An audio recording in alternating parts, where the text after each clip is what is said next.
थोड़ा है, थोड़े की ज़रूरत है। नमस्कार फ्रेंड्स। आज फिर एक छोटी सी बात।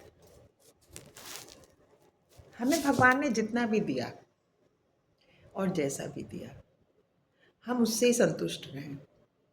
और यदि हमें कुछ और पाने की इच्छा है, तो फिर हम अपने सच्चे मन से अच्छे से परिश्रम करें और उस चीज़ को पाने का प्रयास करें। लेकिन हम ये मान के ना चलें कि हर बार हमारा प्रयास सफल ही होगा, क्योंकि यदि कोई चीज़ हमारे प्रारब्ध में नहीं है, तो हम उसको फिर अपने सुंदर कर्मों से करके ही प्राप्त कर सकते हैं। यदि हम उसके लिए एक बुरा रास्ता अपनाएंगे, एक जिसे कहते हैं आउट ऑफ वे जाके प्राप्त करने की प्रयास करेंगे, तो वो हमें प्राप्त नहीं होगा। क्योंकि पहली बात तो वो चीज़ हमारे प्रारब्ध में है नहीं, लेकिन उसके लिए हमारी इच्छा है कि वो हमें मिल जाए। तो फिर उसके लिए हमें कुप्रयास करके नहीं, सुप्रयास करके ही हम उस चीज़ को पा सकते हैं। और वो भी तब जब ईश्वर की हम पर कृपा हो। असंतुष्टि जो होती है ना, असंतुष्ट मन, वो ही हर तरह से दुख का कारण है। क्योंकि हम असंतुष्ट रहते हैं, हमें जो भगवान ने दिया उससे हमें तसल्ली ही नहीं होती। हमको और चाहिए, हमको और चाहिए। तो और तो चाहिए, लेकिन कहीं ना कहीं एक आपको लाइन तो ड्रॉ करना पड़ेगा ना। क्योंकि और की तो कोई लिमिट ही नहीं है ना। और वही वाली बात है कि मतलब जैसे कि आपको, हम अपनी थाली में देखें कि भगवान ने हमें इसमें कितना भोजन दिया, हम सामने वाले की थाली क्यों झांकते हैं। हमारे पास अगर भगवान ने एक छोटा सा घर दे रखा है, पहनने को वस्त्र दे रखे हैं और खाने को भोजन दे रखा है दोनों टाइम, भले ही वो दाल रोटी दे रहा है, तो उसमें संतुष्ट रहें। जब हम दूसरे की थाली पे झांकते हैं, जब हम दूसरे के घर में झांकते हैं, जब हमारे मन में लालच प्रकट हो जाता है, जब हम दूसरे से ईर्ष्या करने लगते हैं, तब असंतुष्ट होता है हमारा मन। यदि हमें किसी की कोई चीज़ दिखे, ठीक है, अच्छी है, तारीफ करी, उसकी प्रशंसा करी और आगे बढ़ गए, लेकिन हृदय में ईर्ष्या का भाव ना आए, उससे हमें लालच ना आए, तो असंतुष्टि हमारे मन में कभी नहीं आती। असंतुष्ट मन का कारण ही है कि हर हर समय दूसरे की चीज़ को देखना, दूसरे से कंपटीशन करना। ये जीवन जो है ना, जिसमें हम हैं इस वक़्त, ये कंपटीशन नहीं है। ये हर एक जीव की अपनी अपनी यात्रा है। कोई राजा है, कोई थोड़ा सा कम है, कोई बड़े उद्योगपति हैं, कोई अध्यापक हैं, कोई कुछ और हैं, कोई एक मज़दूर है। तो सबका अपना अपना स्थान निश्चित है। अब किसी का बहुत प्रबल संजोग होता है और उसको बहुत ही उसकी है उसके ईश्वर की कृपा, तो ऐसा नहीं है। एक मजदूर भी राजा बन सकता है, लेकिन वो कोई एक या दो ही बस बिरले ही होते हैं। इसी तरह हमारे बच्चे होते हैं, हम दूसरे बच्चों को झांकने लगते हैं, उसका बच्चा ये बन गया, उसका बच्चा ये बन गया, और अपने बच्चों से उसको कंपेयर करते हैं। वो चीज़ भी बहुत ख़राब है। तो जो असंतुष्ट मन के लोग होंगे, स्त्री या पुरुष, वो ही अपने बच्चों से भी इसी तरह की बात करेंगे, क्योंकि उन्हें ये समझ ही नहीं आ रहा है कि भाई उनका अपना समझ है और हमारे बच्चे की अपनी समझ है। जब वो अपने को ही नहीं संतुष्ट है, तो वो बच्चे के मामले में भी कैसे संतुष्ट होंगे ना।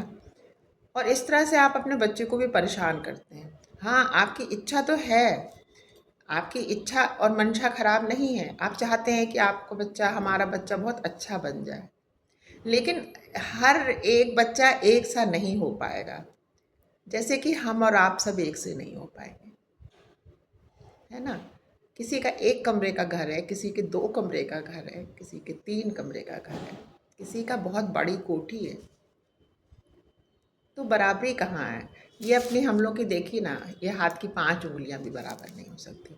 जब ये हमारी संपूर्ण देह, जो कि हमारी होती नहीं है, पंचभूत से बनी हुई है, यही हमारी एक सी नहीं है। किसी एक इंसान की ये जो चेहरा होता है, ये जल्दी एक सा नहीं मिलेगा आपको, बहुत कम। घर में अवश्य अपने माता पिता से, दादा दादी, नाना नानी से इंसान मिल जाता है। तो उसकी परिस्थितियाँ, उसकी स्थिति भी कैसे एक से हो सकती है। हर चीज़ अच्छी प्राप्त करने का हर इंसान का अधिकार है, लेकिन सही रास्तों से, सच्ची मेहनत करके, कड़ी मेहनत कीजिए, उसको प्राप्त करने की कोशिश कीजिए, तो क्या नहीं हो सकता है इस संसार में। लेकिन केवल ईर्ष्या करने से, दूसरे से कॉम्पिटिशन करने से, ऐसा सोचे कि मेरा अच्छा हो जाए और दूसरे का बुरा हो जाए, तो ऐसे तो नहीं हो पाएगा। क्योंकि वो जो भगवान बैठे हैं ना, वो सब देखते रहते हैं।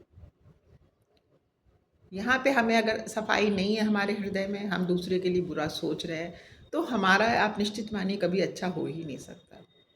हम कहीं न कहीं से परेशान रहेंगे।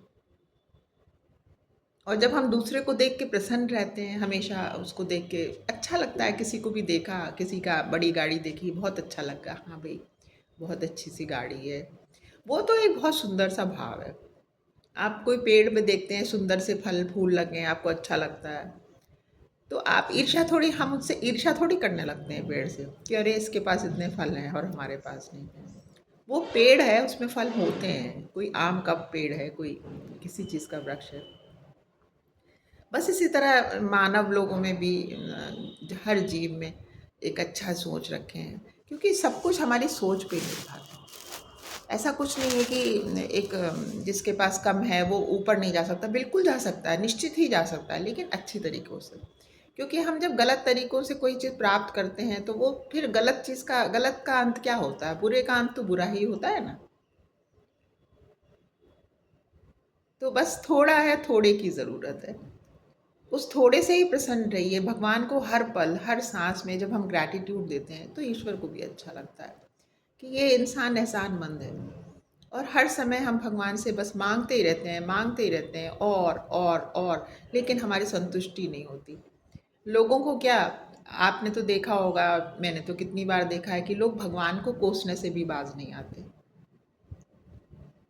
तो जब भी दिक्कत आए तो हम अपनी तरफ अपने को कोस लें ना। वैसे तो कोसना बहुत बुरी बात होती है, लेकिन हर बार हमारी ही गलती होती है। और अपनी अपनी परिस्थिति से हमेशा संतुष्ट रहें, अपनी आर्थिक स्थिति से संतुष्ट रहें। वो जब हम अच्छे से खुश रहेंगे, पॉजिटिव सोचेंगे सबके लिए, तो वो ऑटोमेटिक जितनी हमें मिलनी होगी वो मिलेगी। वो रास्ते अपने आप से बन जाएँगे, वो हमें सफलता भी मिल जाएगी, हमारी स्थिति भी सुंदर हो जाएगी। लेकिन जब हम अपनी एक विपरीत परिस्थिति में हम परेशान होने लगेंगे और दूसरे को देख के ईर्ष्या करेंगे, तो उससे कुछ नहीं होगा। अगर हमारे पास हमारे लो टाइम चल रहा है, होता है लाइफ में, लाइफ तो बिल्कुल ऐसे रोलर कोस्टर राइड है, आप लोग सभी जानते होंगे। तो उसमें धैर्य से देखें कि हाँ, अब भगवान से कहें कि भई अब क्या हो सकता है ईश्वर, देखिए। लेकिन हमेशा मन में एक ठंडक रखिए। बस ये छोटी-छोटी सी बातें हैं, मैंने आज आपसे कही। आप लोगों ने मेरी बात सुनी। बहुत-बहुत थैंक यू फ्रेंड्स। अपना बहुत ख़्याल रखिएगा। नमस्कार।